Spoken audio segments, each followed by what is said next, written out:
Hello नमस्कार मेरे प्यारे साथियों, स्वागत है आप सभी लोगों का आज की इस वीडियो में। आज की वीडियो में लेकर आया हूँ बीएससी एग्रीकल्चर सेमेस्टर में जो सब्जेक्ट आ जाता है इंट्रोडक्शन टू फॉरेस्ट्री या इंट्रोडक्टरी टू फॉरेस्ट्री का। तो इससे पहले मैं 6 वीडियोस डाल चुका हूँ। यदि आप लोगों को नहीं मिली हैं तो डिस्क्रिप्शन में आप लोगों को प्लेलिस्ट की लिंक मिल जाएगी, वहाँ से आप लोग सभी वीडियोज़ देख सकते हैं। तो अभी तक आप लोगों ने यदि चैनल को सब्सक्राइब नहीं किया है तो चैनल को सब्सक्राइब कर लीजिए, जिससे जो भी मैं वीडियो डालूंगा उसकी नोटिफिकेशन आपके पास सबसे पहले पहुँचेगी। तो आज का जो टॉपिक है हमारा वो है पोलार्डिंग। ठीक है, तो इसमें आ जाता है सबसे पहले भाग 1, बुनियादी अवधारणाएं। ठीक है, तो इससे बेसिक कॉन्सेप्ट्स क्या हैं वो देख लेते हैं। तो इसमें जो है सबसे पहला क्वेश्चन आ जाता है कि पोलार्डिंग में पेड़ को ज़मीन से कितनी ऊंचाई पर काटा जाता है। पोलार्डिंग में पेड़ को ज़मीन से कितनी ऊंचाई पर काटा जाता है, तो कितनी ऊंचाई पर काटा जाता है, तो इसका जो है राइट आंसर हो जाएगा दोस्तों, वो हो जाएगा बी वाला, पशुओं की पहुंच से ऊपर लगभग 2 से 3 मीटर। फिर आ जाता है अगला क्वेश्चन। इसमें पूछा गया है कि पोलार्डिंग का मुख्य उद्देश्य क्या है। तो पोलार्डिंग का मुख्य उद्देश्य क्या होता है, इसका जो है राइट आंसर हो जाएगा दोस्तों, वो हो जाएगा बी वाला, चराई वाले क्षेत्रों में नए सूट्स को मवेशियों से बचाना। फिर आ जाता है अगला क्वेश्चन। इसमें पूछा गया है कि पोलार्ड शब्द का शाब्दिक अर्थ क्या है।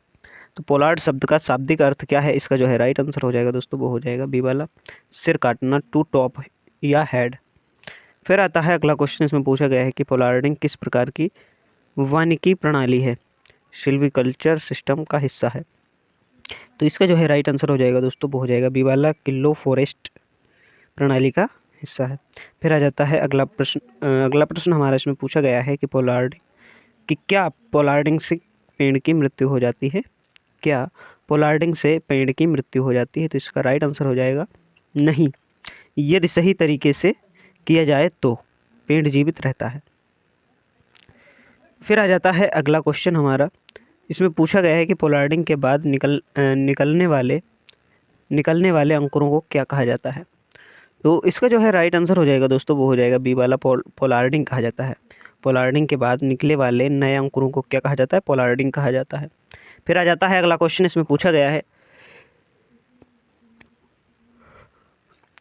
है कि पोलार्डिंग और कॉपिशिंग में मुख्य अंतर क्या है। पोलार्डिंग और कॉपिशिंग में मुख्य अंतर क्या है, तो इसका जो है राइट आंसर हो जाएगा दोस्तों, वो हो जाएगा बी वाला, कि कटाई की ऊंचाई का। फिर आता है अगला क्वेश्चन। इसमें पूछा गया है कि प्राचीन काल में पोलार्डिंग का उपयोग मुख्य रूप से किसके लिए किया जाता है। तो किसके लिए किया जाता है, इसका जो है राइट आंसर हो जाएगा दोस्तों, वो हो जाएगा बी वाला, चारे और जलाऊ लकड़ी के निरंतर उत्पादन के लिए किया जाता है। फिर आता है अगला क्वेश्चन। इसमें पूछा गया है कि क्या पोलार्डिंग से प्राप्त लकड़ी का व्यास, डायमीटर, बहुत अधिक होता है। तो इसका जो है राइट आंसर हो जाएगा दोस्तों, वो हो जाएगा बी वाला। ठीक है, तो बी में क्या बताया गया है कि नहीं, यह आमतौर पर पतली और लंबी होती है। फिर आता है अगला क्वेश्चन। इसमें पूछा गया है कि एक पोलार्ड पेड़ की आकृति कैसी हो जाती है। तो कैसी हो जाती है, इसका राइट आंसर हो जाएगा दोस्तों, वो हो जाएगा बी वाला, कि ऊपर से घनी और फैली हुई क्लब हीडेड होती है। फिर आता है अगला क्वेश्चन हमारा। ठीक है, अगला भाग आ जाता है। इसमें पूछा गया है तकनीक और वैज्ञानिक पहलू के बारे में। तो इसमें जो है पहला क्वेश्चन आ जाता है कि पोलार्डिंग के लिए सबसे उपयुक्त समय कौन सा है। तो इसका जो है राइट आंसर हो जाएगा दोस्तों, वो हो जाएगा सुप्तावस्था। ठीक है, डोरमेंट सेशन या विंटर एंड। फिर आता है अगला क्वेश्चन। इसमें पूछा गया है कि पोलार्डिंग में मुख्य तने मेन ट्रंक को क्या कहा जाता है। तो इसका राइट आंसर हो जाएगा दोस्तों, वो हो जाएगा वोलिंग कहा जाता है। क्या कहा जाता है, वोलिंग कहा जाता है। फिर आता है अगला क्वेश्चन। इसमें पूछा गया है कि पोलार्डिंग के बाद नई शाखाएं कहाँ से निकलती हैं। तो इसका जो है राइट आंसर हो जाएगा दोस्तों, वो हो जाएगा बी वाला। इसमें बताया गया है कि कटे हुए तने के शीर्ष पर स्थित सुप्त कलिकाओं से। फिर आता है अगला क्वेश्चन। इसमें पूछा गया है कि पोलार्डिंग चक्र, पोलार्डिंग साइकिल का क्या अर्थ है। तो इसका जो है क्या अर्थ है, इसका राइट आंसर हो जाएगा दोस्तों, वो हो जाएगा बी वाला, कि 2 क्रमिक पोलार्डिंग कटाइयों के बीच का समय। फिर आता है अगला क्वेश्चन। इसमें पूछा गया है कि क्या पोलार्डिंग से पेड़ की आयु, लाइफ स्पैन बढ़ सकती है। तो इसका जो है राइट आंसर हो जाएगा दोस्तों, वो हो जाएगा ए वाला, कि हाँ, क्योंकि यह भारी वजन कम करता है और रोग से बचाता है। फिर आता है अगला क्वेश्चन। इसमें पूछा गया है कि इपिकॉर्मिक सूट्स का पोलार्डिंग में क्या महत्व है। तो इसका जो है राइट आंसर हो जाएगा दोस्तों, बी वाला, कटाई के बाद नए मुकुट क्राउन का निर्माण करते हैं। फिर आता है अगला क्वेश्चन। इसमें पूछा गया है कि पोलार्डिंग के दौरान कटाई का स्थान कट सरफेस कैसा होना चाहिए, तो कैसा होना चाहिए, चिकना और पानी की निकासी के लिए हल्का ढालदार होना चाहिए।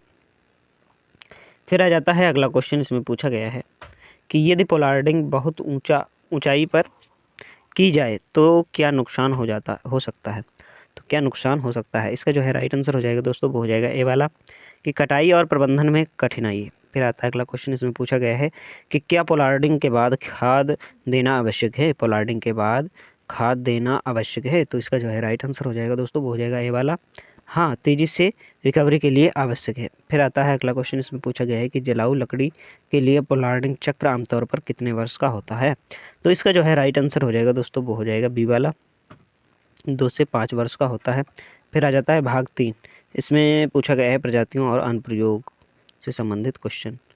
फिर आ जाता है अगला क्वेश्चन, इसमें पूछा गया है कि निम्नलिखित में से कौन सी प्रजाति पोलार्डिंग के लिए सबसे प्रसिद्ध है, तो इसका जो है राइट आंसर हो जाएगा दोस्तों वो हो जाएगा ए वाला, सेलिक्स विलो। ठीक है, फिर आता है अगला क्वेश्चन, इसमें पूछा गया है कि शहरी क्षेत्रों में बिजली की तारों को बचाने के लिए कौन सी विधि अपनाई जाती है, तो इसका जो है राइट आंसर हो जाएगा दोस्तों वो हो जाएगा बी वाला, पोलार्डिंग। फिर उसके बाद आता है अगला क्वेश्चन हमारा, इसमें पूछा गया है कि क्या पॉपुलर के पेड़ों में पोलार्डिंग सफल है, तो इसका जो है राइट आंसर हो जाएगा दोस्तों वो हो जाएगा हाँ, सफल है। फिर आता है अगला क्वेश्चन, इसमें पूछा गया है कि अंजन हार्डविकिया विनाटा में पोलार्डिंग का मुख्य उद्देश्य क्या है, तो इसका जो है राइट आंसर हो जाएगा दोस्तों वो हो जाएगा बी वाला, चारा फोडर उत्पादन। फिर आता है अगला क्वेश्चन, इसमें पूछा गया है कि क्या ओकस प्रजाति को पोलार्ड किया जा सकता है, तो इसका जो है राइट आंसर हो जाएगा दोस्तों वो हो जाएगा ए वाला, हाँ, प्राचीन काल से इसका उपयोग चारे के लिए होता है। फिर आता है अगला क्वेश्चन हमारा, इसमें पूछा गया है कि रेशम उद्योग सेरीकल्चर में शहतूत मोरुस अल्वा की कटाई किस विधि से की जाती है, तो इसका जो है राइट आंसर हो जाएगा दोस्तों वो हो जाएगा ए वाला, पोलार्डिंग या लोपिंग। फिर आता है अगला क्वेश्चन, इसमें पूछा गया है कि किस देश में पोलार्डिंग का ऐतिहासिक महत्व सबसे अधिक है, तो कौन सा है इसका जो है राइट आंसर, इसका राइट आंसर हो जाएगा बी वाला, इंग्लैंड और यूरोपीय देश। फिर आता है अगला क्वेश्चन, इसमें पूछा गया है कि क्या यूकेलिप्टस को पोलार्ड किया जा सकता है, तो इसका जो है राइट आंसर हो जाएगा दोस्तों वो हो जाएगा ए वाला, कि हाँ, ऊंचाई नियंत्रित करने के लिए किया जा सकता है। फिर आता है अगला क्वेश्चन, इसमें पूछा गया है कि बाड़ लिविंग फेंसेस बनाने के लिए पोलार्डिंग क्यों उपयोगी है, तो इसका जो है राइट आंसर हो जाएगा दोस्तों वो हो जाएगा ए वाला, कि क्योंकि इससे पेड़ घने हो जाते हैं। फिर चलते हैं अगले क्वेश्चन पर, इसमें पूछा गया है कि क्या कोनिफर्स में पोलार्डिंग की सलाह दी जाती है, तो इसका जो है राइट आंसर हो जाएगा दोस्तों वो हो जाएगा बी वाला, नहीं, अधिकांश कोनिफर्स में कलिकाएँ नहीं फूटती हैं। फिर आ जाता है भाग नंबर 4, इसमें पूछा गया है प्रबंधन और उपकरण से संबंधित क्वेश्चन। देख लेते हैं क्वेश्चन में क्या पूछा गया है। तो इसमें जो है पहला क्वेश्चन आ जाता है कि पोलार्डिंग के लिए उपयोग किए जाने वाले आरी या कुल्हाड़ी की सबसे महत्वपूर्ण विशेषता क्या होनी चाहिए, तो इसकी जो है सबसे महत्वपूर्ण विशेषता क्या होनी चाहिए, इसका जो है राइट आंसर हो जाएगा दोस्तों वो हो जाएगा बी वाला, वे अत्यधिक तेज शार्प होने चाहिए ताकि क्लीन कट मिल सके। फिर आ जाता है अगला क्वेश्चन, इसमें पूछा गया है कि कटाई के बाद तने के शीर्ष वोलिंग पर कवकनाशी फंगिसाइड का लेप क्यों लगाया जाता है, तो इसका जो है राइट आंसर हो जाएगा दोस्तों वो हो जाएगा बी वाला, खुले घाव को संक्रमण और सड़ने से बचाने के लिए। फिर आता है अगला क्वेश्चन, इसमें पूछा गया है कि पोलार्डिंग के दौरान छाल का उतरना से क्यों बचना चाहिए, छाल का उतरना से क्यों बचना चाहिए, तो इसका जो है राइट आंसर हो जाएगा दोस्तों वो हो जाएगा बी वाला, इससे सुप्त कलिकाएँ नष्ट हो जाती हैं और घाव जल्दी नहीं भरता है। फिर आता है अगला क्वेश्चन, इसमें पूछा गया है कि ऊंचाई पर पोलार्डिंग करते समय सुरक्षा के लिए सबसे ज़रूरी क्या है, तो इसका जो है राइट आंसर हो जाएगा दोस्तों वो हो जाएगा बी वाला, सुरक्षा बेल्ट और स्थिर सीढ़ी। फिर आता है अगला क्वेश्चन, इसमें पूछा गया है कि लगातार कई वर्षों तक पोलार्डिंग करने से तने के ऊपरी हिस्से पर बनी गांठ को क्या कहते हैं, तो इसका जो है राइट आंसर हो जाएगा दोस्तों वो हो जाएगा बी वाला, पोलार्डिंग हेड या वोलिंग कहा जाता है। फिर आता है अगला क्वेश्चन, इसमें पूछा गया है कि यदि पोलार्डिंग का घाव बहुत बड़ा हो बहुत बड़ा है तो उसे भरने के लिए पेड़ की कौन सी परत जिम्मेदार होती है? तो इसका जो है राइट आंसर हो जाएगा दोस्तों, वो हो जाएगा बी वाला, कैम्बियम जिम्मेदार होती है।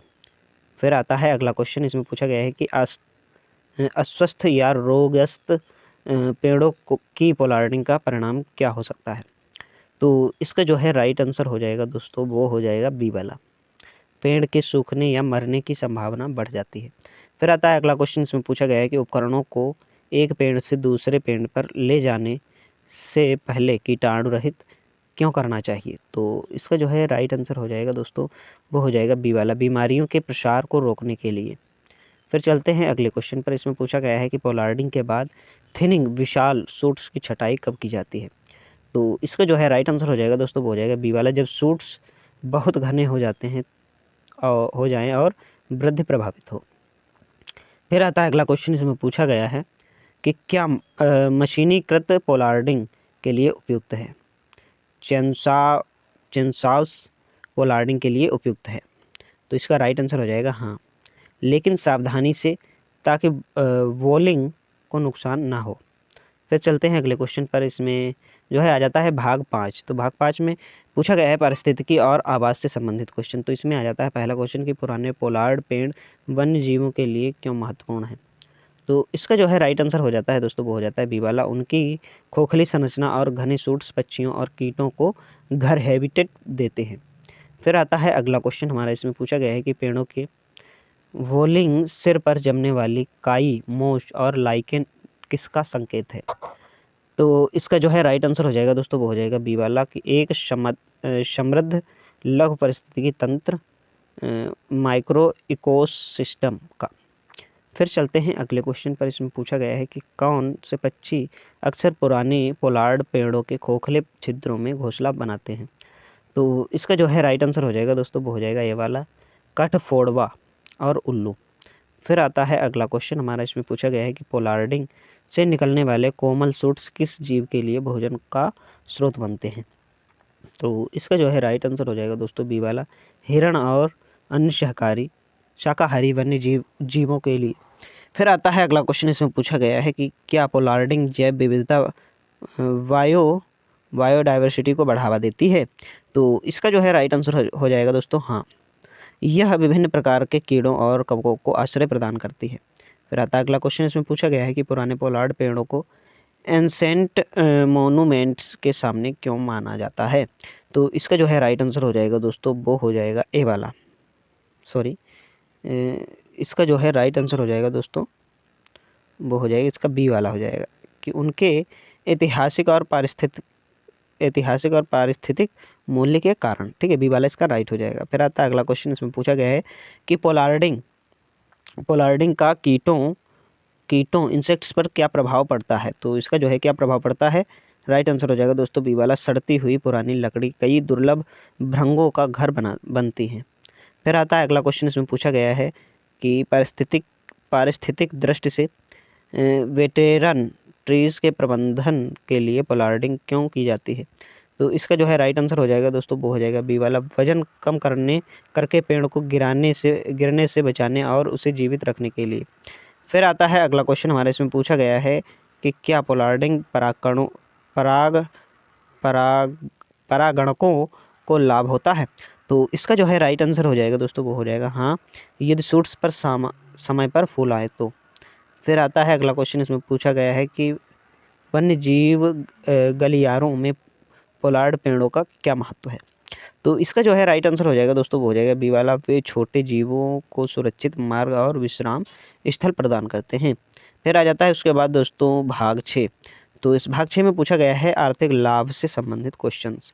तो इसका जो है राइट आंसर हो जाएगा, इसका जो क्वेश्चन हो जाता है इसमें, कि टोकरी बनाने बास्केटरी के लिए पोलार्डिंग में प्राप्त किस सामग्री का उपयोग किया जाता है? तो इसका राइट आंसर हो जाएगा दोस्तों, बी वाला, लचीले और पतले सूट्स, विकर विथीज। फिर उसके बाद आता है अगला क्वेश्चन, इसमें पूछा गया है कि पोलार्डिंग से प्राप्त जलाऊ लकड़ी का एक बड़ा लाभ क्या है? तो इसका जो है राइट आंसर हो जाएगा दोस्तों, वो हो जाएगा बी वाला, यह आकार में एक समान और संभालने में आसान होती हैं। फिर आता है अगला क्वेश्चन, इसमें पूछा गया है कि चारा वानिकी फॉरेस्ट्री में पोलार्डिंग का आर्थिक महत्व क्या है? तो इसका जो है राइट आंसर हो जाएगा दोस्तों वो हो जाएगा बी वाला, कठिन समय सूखे में मवेशियों के लिए हरा चारा मिलना। फिर आता है अगला क्वेश्चन, इसमें पूछा गया है कि क्या पोलार्ड लकड़ी का उपयोग फेंस पोस्ट्स बाड़ के खंभे के रूप में किया जा सकता है। तो इसका जो है राइट आंसर हो जाएगा दोस्तों वो हो जाएगा ए वाला, हाँ, विलो और चेस्टनट जैसे पेड़ों का। फिर आता है अगला क्वेश्चन, इसमें पूछा गया है कि यूरोप में पोलार्ड पेड़ों से प्राप्त फोगोट्स का प्रयोग किसके लिए किया जाता है, किस लिए किया जाता है। तो इसका जो है राइट आंसर हो जाएगा दोस्तों वो हो जाएगा ये वाला, खाना पकाने और भट्टियों के ईंधन के रूप में। फिर आता है अगला क्वेश्चन, इसमें पूछा गया है कि क्या पोलार्डिंग से रेशम उत्पादन की लागत कम होती है। तो इसका जो है राइट आंसर हो जाएगा दोस्तों वो हो जाएगा हाँ, क्योंकि पत्तों तक पहुंच आसान हो जाती है। फिर आता है अगला क्वेश्चन, इसमें पूछा गया है कि पोलार्डिंग से प्राप्त होने वाली वुड चिप्स का उपयोग आधुनिक समय में कहाँ होता है। तो इसका जो है राइट आंसर हो जाएगा दोस्तों वो हो जाएगा बी वाला, ठीक है। तो इसमें बी में आ जाता है कि बायोमास बॉयलर और नवीकरणीय ऊर्जा के लिए। फिर आता है अगला क्वेश्चन, इसमें पूछा गया है कि एक ही पेड़ से बार बार उत्पादन प्राप्त करना किस प्रकार की अर्थव्यवस्था को दर्शाता है। तो इसका जो है राइट आंसर हो जाएगा दोस्तों वो हो जाएगा बी वाला, सतत और चक्रीय अर्थव्यवस्था। फिर आ जाता है अगला क्वेश्चन, इसमें पूछा गया है कि चंदन के वनों में पोलार्डिंग का क्या उपयोग हो सकता है। तो इसका जो है राइट आंसर हो जाएगा दोस्तों वो हो जाएगा बी वाला, कि मेज़बान पेड़ों की छाया को नियंत्रित करने के लिए। फिर आ जाता है दोस्तों अगला क्वेश्चन, इसमें पूछा गया है कि क्या पोलार्डिंग से प्राप्त लकड़ी का बाजार मूल्य इमारती लकड़ी टिम्बर से अधिक होता है। तो इसका जो है राइट आंसर हो जाएगा दोस्तों नहीं, इमारती लकड़ी महंगी होती है और लेकिन पोलार्डिंग से निरंतर आय होती है। फिर उसके बाद चलते हैं अगले क्वेश्चन पर, इसमें पूछा गया है भाग 7 में कि जलवायु और आपदा प्रबंधन। तो इसमें जो है पहला क्वेश्चन आ जाता है कि बाढ़ प्रभावित क्षेत्रों में पोलार्डिंग क्यों की जाती है। तो इसका जो है राइट आंसर हो जाएगा दोस्तों वो हो जाएगा बी वाला, ताकि नए शूट्स और चारा बाढ़ में पानी के स्तर से ऊपर सुरक्षित रहें। फिर उसके बाद आता है अगला क्वेश्चन, इसमें पूछा गया है कि नदी के किनारों पर विलो की पोलार्डिंग का मुख्य जलवायु लाभ क्या है। तो इसका जो है राइट आंसर हो जाएगा दोस्तों वो हो जाएगा बी वाला, जड़ों द्वारा मिट्टी को बांधना और तटों के कटाव को रोकना। फिर उसके बाद आ जाता है अगला क्वेश्चन, इसमें पूछा गया है कि अत्यधिक हवा, हाई वाइंड्स, स्टॉर्म्स वाले क्षेत्रों में पोलार्डिंग का क्या लाभ है। तो इसका जो है राइट आंसर हो जाएगा वो हो जाएगा, इसका राइट आंसर हो जाएगा दोस्तों ए वाला, यह वाइंड रेजिस्टेंस हवा के प्रतिरोध को कम करता है, जिससे पेड़ गिरने का खतरा कम हो जाता है। फिर आ जाता है अगला क्वेश्चन हमारा, इसमें पूछा गया है कि ग्लोबल वार्मिंग के संदर्भ में पोलार्डिंग को क्यों बढ़ावा दिया जा रहा है। तो इसका जो है राइट आंसर हो जाएगा दोस्तों ये वाला, कि क्योंकि यह कार्बन को तेज़ी से सोखने वाले नए सूट्स पैदा करता है। फिर आता है अगला क्वेश्चन, इसमें पूछा गया है कि क्या पोलार्डिंग सूखे ड्रॉट के प्रति पेड़ की सहनशीलता बढ़ाती है। तो इसका राइट आंसर हो जाएगा दोस्तों ये वाला, कि हाँ, वाष्पोत्सर्जन क्षेत्र को कम करके। फिर आता है अगला क्वेश्चन, इसमें पूछा गया है कि तटीय क्षेत्रों में पोलार्ड पेड़ों का क्या उपयोग है। तो इसका राइट आंसर आप लोगों को कमेंट बॉक्स में बताना है, ठीक है। इसका क्या आंसर हो जाएगा, ये 76 का आपको कमेंट बॉक्स में आंसर बताना है कि तटीय क्षेत्रों में पोलार्ड पेड़ों का क्या उपयोग है। पोलार्ड पेड़ों का क्या उपयोग है तटीय क्षेत्रों में, इसका क्या उपयोग है, ये आपको जो है क्वेश्चन नंबर डाल करके, ठीक है, फिर उसका आंसर लिख देना है, जो भी आंसर हो, ठीक है। तो चलते हैं अगले क्वेश्चन पर, इसमें पूछा गया है कि माइक्रो क्लाइमेट सूक्ष्म जलवायु पर पोलार्डिंग का क्या प्रभाव पड़ता है। तो इसका जो है राइट आंसर हो जाएगा दोस्तों वो हो जाएगा डी वाला, कि यह तापमान को स्थिर रखने में मदद करता है, यह ज़मीन तक रोशनी पहुँचने देता है और यह आर्द्रता बनाए रखता है। तो उपयुक्त सभी जो है राइट हो जाएगा। फिर उसके बाद आ जाता है अगला क्वेश्चन, इसमें पूछा गया है कि हिमपात स्नोफॉल वाले क्षेत्रों में पोलार्डिंग क्यों की जाती है। तो इसका जो है राइट आंसर हो जाएगा दोस्तों वो हो जाएगा ए वाला, ताकि बर्फ़ पेड़ पर ना टिके और शाखाएं ना टूटें। फिर उसके बाद आ जाता है अगला क्वेश्चन, इसमें पूछा गया है कि क्या पोलार्डिंग से मृदा संरक्षण सॉइल कंजर्वेशन में मदद मिलती है।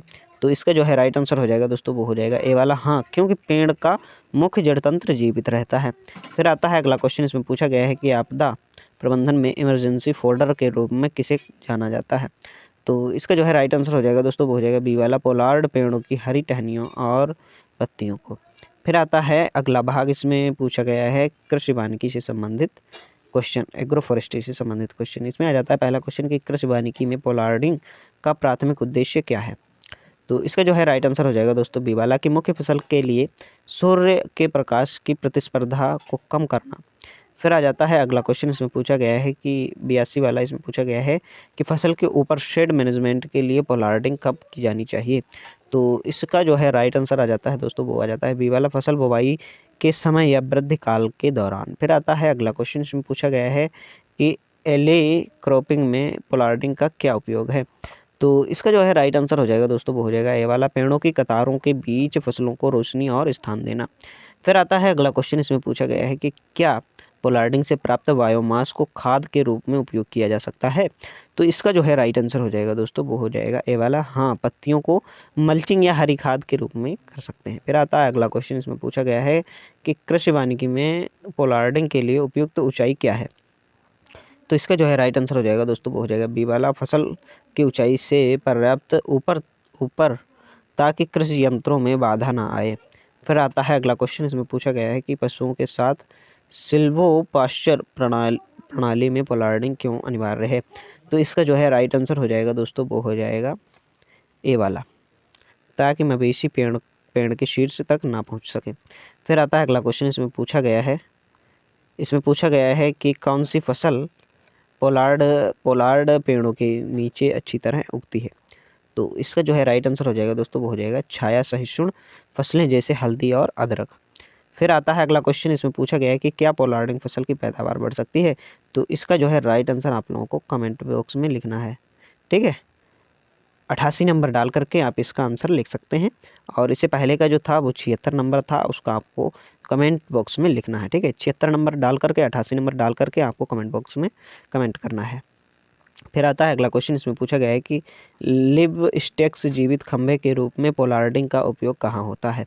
तो इसका जो है राइट आंसर हो जाएगा दोस्तों, वो हो जाएगा ए वाला, कि अंगूर या काली मिर्च की वेलों को सहारा देने के लिए। फिर आता है अगला क्वेश्चन, इसमें पूछा गया है कि कृषि वानिकी में पोलार्डिंग का सबसे बड़ा लोअर लेबर कंस्टेंट बाधा क्या है, श्रम बाधा क्या है। तो इसका जो है राइट आंसर हो जाएगा दोस्तों, वो हो जाएगा बी वाला, ठीक है। इसका राइट आंसर हो जाएगा बी वाला, की ऊंचाई पर चढ़कर कटाई करना और छटाई करना। फिर आता है अगला क्वेश्चन, इसमें पूछा गया है कि आधुनिक तकनीक और शहरी वानिकी से संबंधित प्रश्न। इसमें आ जाता है पहला क्वेश्चन कि शहरी क्षेत्रों में स्ट्रीट ट्रीज के लिए पोलार्डिंग क्यों की जाती है। तो पोलार्डिंग क्यों की जाती है, इसका जो है राइट आंसर हो जाएगा दोस्तों, वो हो जाएगा बी वाला, कि बिजली की लाइनों और इमारतों से दूरी बनाए रखने के लिए। फिर आ जाता है अगला क्वेश्चन, इसमें पूछा गया है कि अमेनिटी फॉरेस्ट्री सुविधा वानिकी में पोलार्डिंग का क्या महत्व है। तो इसका जो है राइट आंसर हो जाएगा दोस्तों, वो हो जाएगा बी वाला, पेड़ों के आकार को नियंत्रित का सौंदर्य बढ़ाने के लिए। फिर आता है अगला क्वेश्चन, इसमें पूछा गया है कि क्या पोलार्डिंग में शहरी पेड़ों की लिएबिलिटी जोखिम कम होती है। तो इसका जो है राइट आंसर हो जाएगा दोस्तों, वो हो जाएगा ए वाला, कि हाँ, भारी और कमज़ोर शाखाओं को हटाकर गिरने का खतरा कम होता है। फिर आता है अगला क्वेश्चन, इसमें पूछा गया है कि आधुनिक बायो एनर्जी संयंत्रों में पोलार्डिंग का क्या योगदान है। तो इसका जो है राइट आंसर हो जाएगा दोस्तों, वो हो जाएगा बी वाला, कि यह शॉर्ट रोटेशन कोपिस या पोलार्ड के माध्यम से निरंतर ईंधन चिप्स प्रदान करता है। फिर आ जाता है अगला क्वेश्चन, इसमें पूछा गया है कि स्मार्ट शहरों सीरीज में पोलार्डिंग के माध्यम प्रबंधन के लिए किस तकनीक का उपयोग हो सकता है। तो इसका जो है राइट आंसर हो जाएगा दोस्तों, वो हो जाएगा बी वाला, GIS सेंसर आधारित ट्री इन्वेंटरी का। फिर आता है अगला क्वेश्चन, इसमें पूछा गया है कि हार्ड प्रूनिंग और पोलार्डिंग में क्या समानता है। तो इसका जो है राइट आंसर हो जाएगा दोस्तों, वो हो जाएगा बी वाला, कि दोनों में पेड़ के ढांचे को छोटा किया जाता है। फिर आता है अगला क्वेश्चन, इसमें पूछा गया है कि क्या पोलार्डिंग वायु प्रदूषण को कम करने में मदद करती है। तो इसका जो है राइट आंसर हो जाएगा दोस्तों, वो हो जाएगा हाँ, नए और सक्रिय पत्तों का समूह धूल और गैसों को सोखता है। फिर आता है अगला क्वेश्चन, इसमें पूछा गया है कि शहरी पार्कों में पोलार्डिंग का सबसे बड़ा लाभ क्या है। तो इसका जो है राइट आंसर हो जाएगा दोस्तों, वो हो जाएगा बी वाला, की सुरक्षा, विजिबिलिटी और प्रकाश व्यवस्था में सुधार। फिर आता है अगला क्वेश्चन, इसमें पूछा गया है कि क्या पोलार्डिंग एक सस्टेनेबल एर्बोरिकल्चरल एर्बोरिकल्चरल प्रैक्टिस सतत वृक्षारोपण अभ्यास है? तो इसका राइट आंसर हो जाएगा दोस्तों ए वाला। हाँ, यदि इसे प्रजाति की सहनशीलता के अनुसार किया जाए तो। फिर उसके बाद आता है अगला क्वेश्चन, इसमें पूछा गया है कि भविष्य की सर्कुलर बायो इकोनॉमी में पोलार्डिंग का क्या स्थान है? तो इसका जो है राइट आंसर आप लोगों को कमेंट बॉक्स में कमेंट करना है। तो ये हो जाएगा question number 100, question number 76, question number 88। 3 प्रश्न आप लोगों को दिए गए हैं जिनका आप लोगों को जो है आंसर कमेंट बॉक्स में कमेंट करना है। ठीक है, जो भी आंसर हो वो कमेंट बॉक्स में कमेंट कर दीजिए। फिर उसके बाद चलते हैं, ये आप लोगों को आंसर की मिल जाएगी, यहाँ से आप लोग मिला सकते हैं। लेकिन यदि आप चाहें कि उन क्वेश्चनों की आपको आंसर की मिले तो वो नहीं मिलेगी। ठीक है, वो उन क्वेश्चनों की जो है आंसर की आप लोगों को कमेंट बॉक्स में कमेंट करनी होगी। तो आप लोगों को ये वीडियो कैसा लगा है कमेंट बॉक्स में ज़रूर बताइए। और यदि अभी तक आप लोगों ने टेलीग्राम चैनल को ज्वाइन नहीं किया है तो टेलीग्राम चैनल को ज्वाइन कर सकते हैं। डिस्क्रिप्शन में उसकी लिंक मिल जाएगी या चैनल के आप लोगों को अबाउट सेक्शन में मिल जाएगा। टेलीग्राम और इंस्टाग्राम की लिंक मिल जाएगी। और टेलीग्राम को आपको ज़रूर ही ज्वाइन करना चाहिए क्योंकि वहीं पर ये आप लोगों को जो है PDF मिलेगी। आप लोगों को ये वीडियो कैसा लगा है कमेंट बॉक्स में ज़रूर बताइए और क्वेश्चनों का आंसर देना बिल्कुल भी मत भूलिएगा। यदि आप लोगों ने अभी तक चैनल को सब्सक्राइब नहीं किया है तो कर लो, जिससे जो भी मैं वीडियो डालूंगा उसकी नोटिफिकेशन आपके पास सबसे पहले पहुंचेगी। और वीडियो को लाइक करके दोस्तों के पास शेयर कर दीजिए। तो मिलते हैं किसी नेक्स्ट वीडियो में, तब तक के लिए जय हिंद, जय भारत, राम राम।